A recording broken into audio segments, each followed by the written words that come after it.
Hello, hi guys! Magandang hapon sa inyo lahat. This is Chim Pabasagari Channel, a faith healer, also mata reader. So ngayong hapon, natutigan natin ang nagsabihin sa'yo ng ating mga gabay. This is Arcangel Raphael messages for the sign of Scorpio. So guys, this is Arcangel Raphael messages. Ano kaya ang message sa'yo ni Arcangel Raphael na magpapabulabog at magbibigay sa'yo ng inspiration and of course ng advices, no guys? So guys, this is a reading lamang, hindi lahat makaka-resonate. Kunin lamang pa makaka-relate sa inyo and comment down below kung kaninong energy ang ating nasagap. And of course, don't forget to like and subscribe my channel and hit notification bell for more videos update. And of course guys, maraming salamat sa walang sawang pagsuporta sa aking channel, lalo na hindi na kaya-skip ng ads. Naway pagpalain kayo ng may kapal na siksik-diglig nag-uumapaw ang bumalik sa inyo. So umpisahan na natin ng laban for the sign of Scorpio. Ano ang pinaka-message sa inyo, Arcangel Raphael? Wow. Okay, 3 cards na. Ilaban na yan.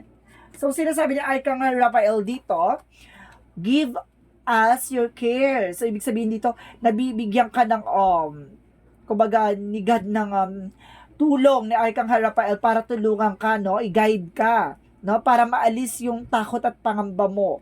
Some of you, parang there's a release for any fears to you. Please allow me to complete let go so that you can fully guide in this situation. Ibig sabihin dito, ginaguide ka ni Arcangel Raphael para maalis yung takot at pangamba mo, no?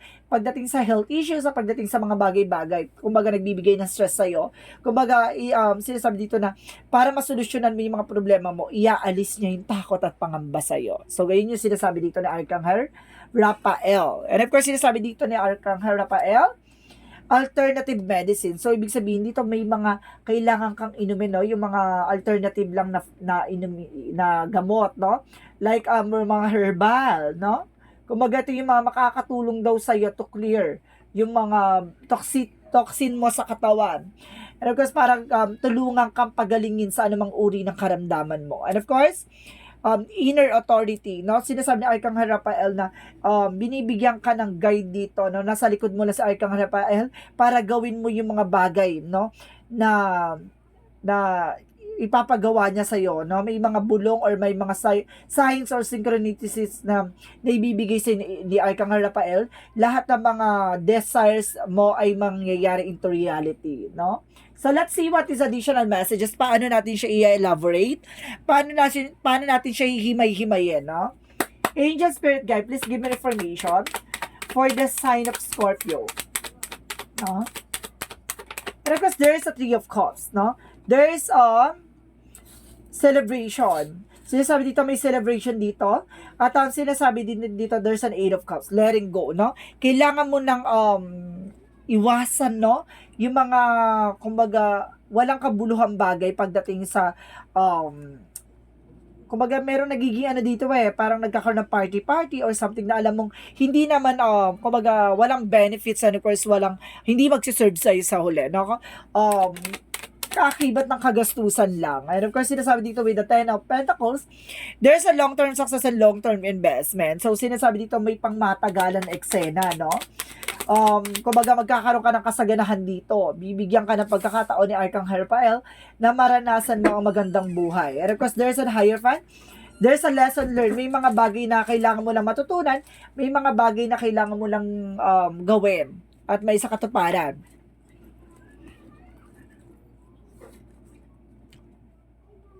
Okay, let's see. There's a Hierophant for a lesson learned.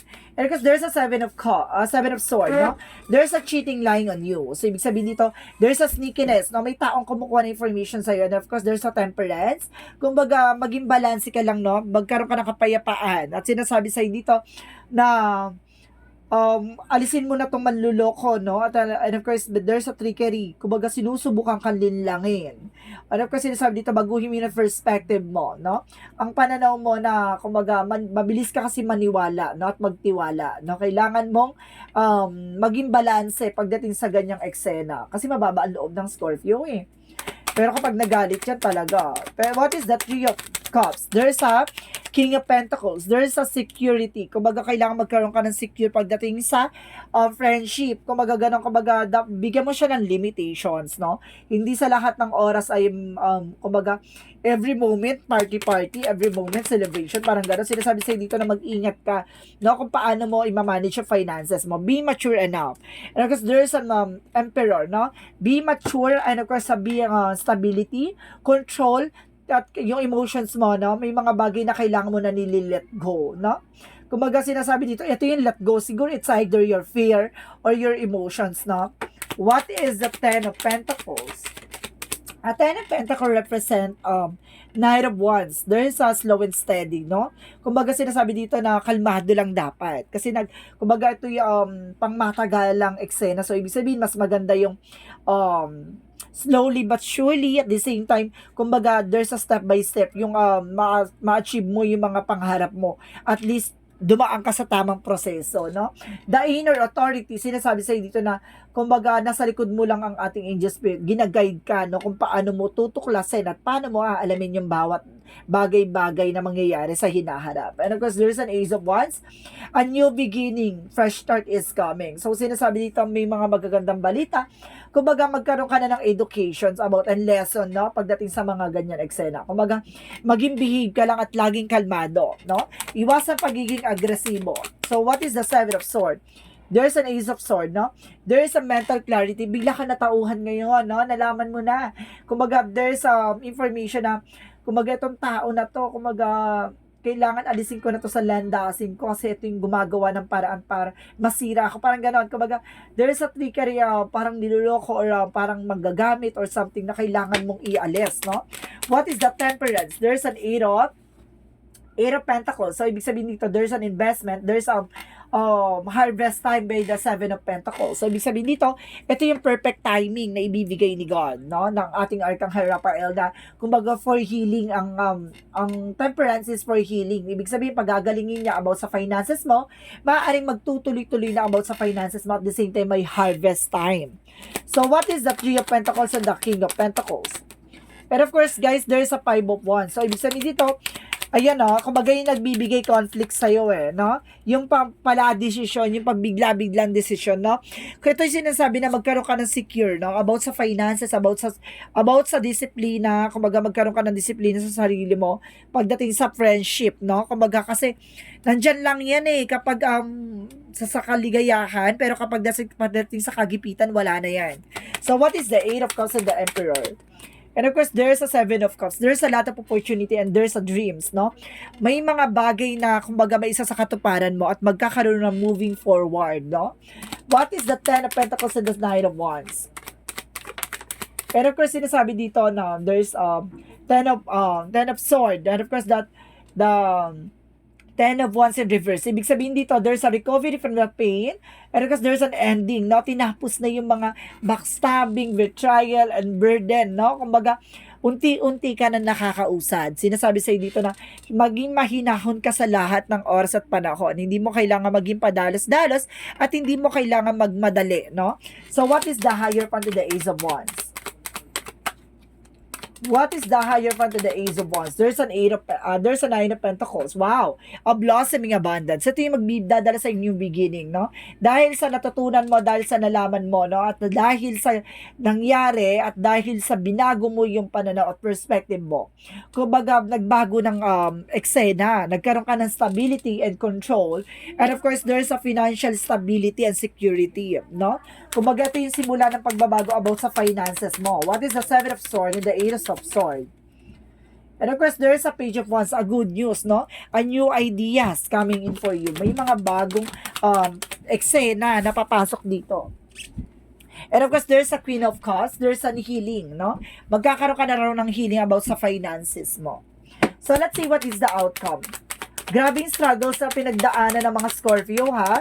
Pero at the end of the time, may uling halakhak, no? Nasa sa'yo ang aha moment. And of course, see, there's a four of wands, and of course, there's a twin flame energy, no? May twin flame energy and the sun card. Yung sinasabi dito, there's a pure positivity. Kumbaga, magkakaroon ka ng celebration, and of course, reunion or homecoming. And of course, there's a positivity of freedom, and of course, success coming your way. So, ibig sabihin, magtatagumpay ka at magkakaroon ka ng celebration tungo, di ba? Tungo sa tagumpay. Ganon. So, let's see what is the additional messages for Love Oracle card. So, Love Oracle card. Pero kasi sinasabi dito, there's a cassette, no? There is an outdated thinking and conditional replaying event. So, ibig sabihin dito, may mga bagay na hindi mo na kailangan ulit-ulitin, no? May mga bagay na nakaraan na, ganun talaga, nag-a-update yung mga, kumaga, parang gadgets or kumaga technology lang yan no? Nagbabago. Kailangan mo rin baguhin ang sistema mo, baguhin ang yung ways mo, and of course yung mindset mo. At the same time, there's an hand of a card.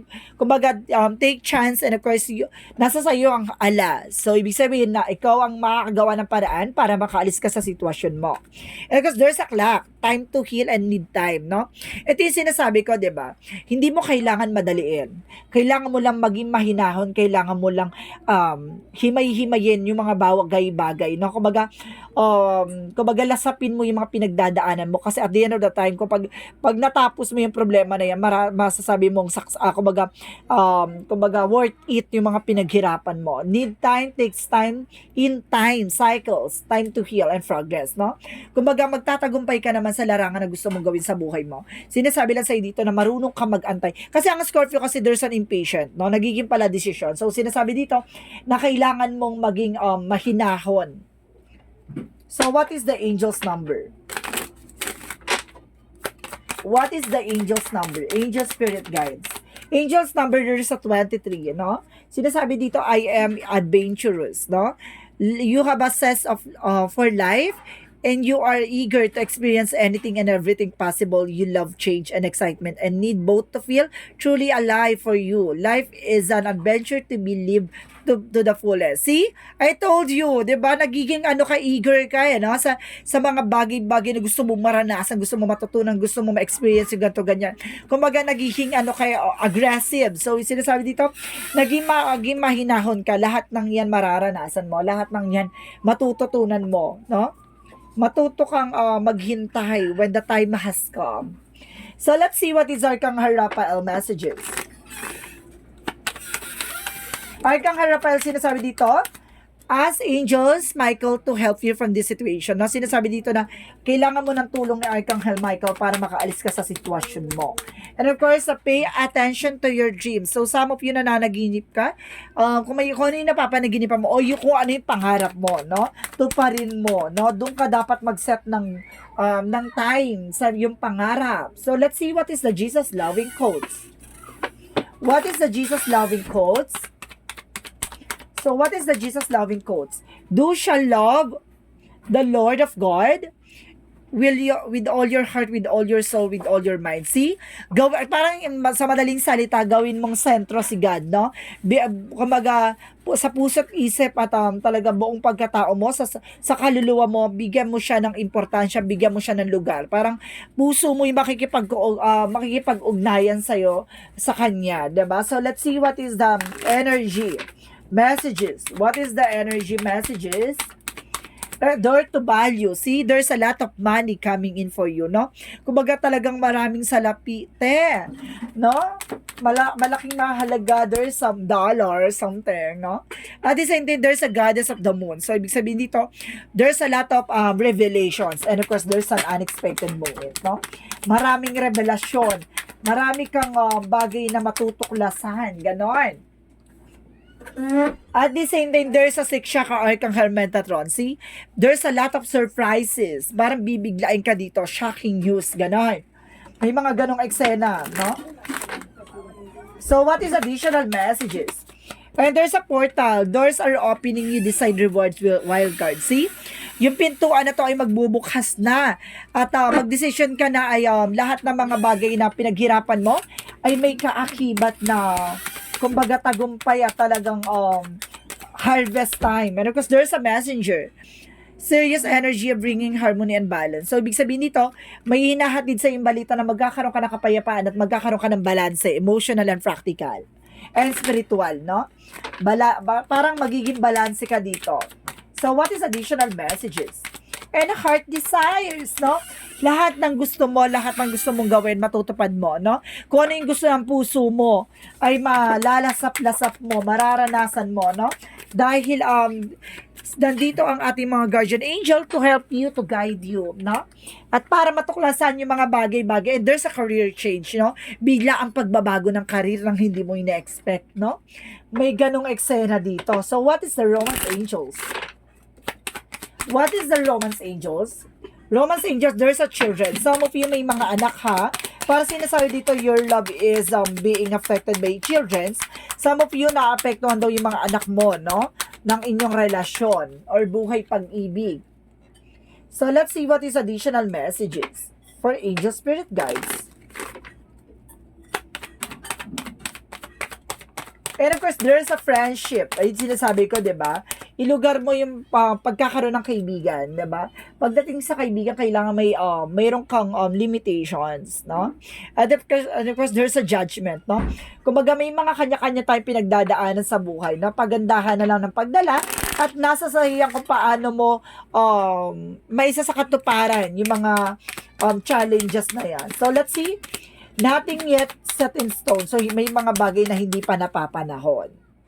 No? At the same time, your dreams need a practical plan, no? Kung gusto mo matupad yung mga pangarap mo, kailangan maging practical ka, no? Ganon. And of course, don't let pride get in your way, no? Alisin mo yung ego mo, no? Yan yung magsisilbing blockages mo. So, let's see what is additional messages. And of course, there's a food, relationship, and health, no? Parang masagana ang inyong relasyon. And of course, there's a boundaries, no? Para sinasabi dito na mag-set ka ng boundaries, no? There's a relationship and health, no? About sa, maaring masagana ang inyong relasyon. And of course, there's a boundaries. Kailangan mo mag-set ng boundaries dito para hindi nakakapasok ang negativity. And of course, there's an taking action. Kailangan mong kumilos, gumalaw, no? Nasa sa iyo yung way kung paano ka makakausap at makakabangon.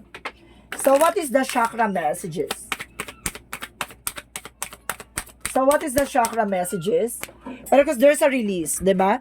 May kailangan kang alisin, may kailangan kang, kumbaga, ikawala yung negativity, no? Kailangan mong alisin yung negativity na yan. And of course, yung toxic, no? And of course, there's a discover. Marami ka raw madidiscover dito, no? Marami ka madidiscover. Kakayanan man yan or bagay-bagay na makakatulong sa'yo. At yung magbibigay sa'yo ng success. At the same time, there's a grip. No? May mga bagay na pinagsisisihan mo. May mga bagay na nangyari na hindi mo na mababalikan nakaraan. Parang gano'n. So, let's see what is the messages of life. What is the messages of life? Pero kung sinasabi ng message ng buhay mo is an unconditional love. No? Kumbaga sinasabi dito, today I choose to see the light in everyone. I seek the divine each being, and I accept others as they are. I bring compassion to all my brothers and sisters of the light. I offer unconditional love to everyone I meet. I join my soul with theirs so that we may grow together in universal love, no? Parang there's a unity. Parang yung pagmamahal na to ay, kumbaga hindi matatawaran, no? Walang, kumbaga walang salita or walang dahilan na makakapagbigay, no? Ng kahulugan ng pagmamahal, no? Kahit kanino kaya mong ibigay yung love. Parang ganon, diba? Hindi mo man yung kadugo, hindi mo man yung kaano-ano, hindi mo man yung kaibigan. Kumbaga, yung love na yan is no limit, no? No limit. It's limitless. So guys, this reading is Archangel Michael, Archangel